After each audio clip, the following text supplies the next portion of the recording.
ng bayan, maasahan anumang panahon. Magandang hapon po sa ating lahat. Narito ang latest update sa lagay ng ating panahon at kay Bagyong Marcy ngayong araw ng Lunes, Nobyembre 4, 2024. Sa kasalukuyan ay patuloy na lumalakas si Bagyong Marcy. Mabilis ang kanyang paglakas dahil sa maganda ang temperatura ng karagatang Pasipiko na dinadaanan nito.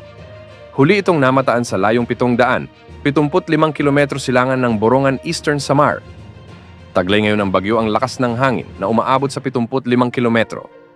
Bawat oras malapit sa gitna at pagbugsong abot sa 70 kilometro bawat oras. Kumikilos ito ng kanluran, hilagang kanluran, sa bilis na 35 kilometro bawat oras. Kung titingnan, ay maliit lang ang diameter ng bagyo, ngunit malakas ang hangin na dala nito. Base sa latest forecast track nito, mapapanatili nito ang kanyang kasalukuyang lakas at galaw bilang tropical storm ngayong araw. Lalakas pa ito bukas bilang severe tropical storm at kikilos ito ng hilagang kanluran.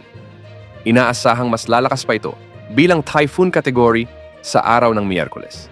At bahagyang liliko ang pagkilos ng hilagang kanluran at magiging pakanluran na lamang ang pagkilos nito. Itutulak ito ng hanging amihan na siyang magiging dahilan para kumilos ito ng timog kanluran bilang malakas na bagyo.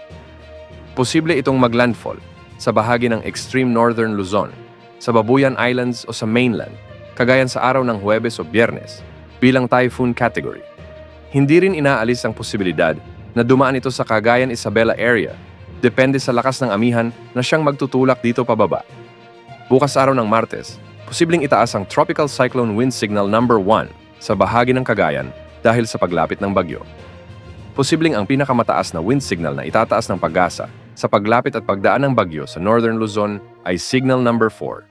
Inaasahang magdadala rin ito ng malalakas na pag-ulan sa mga susunod na araw sa Northern Luzon. Yan ang update sa lagay ng panahon.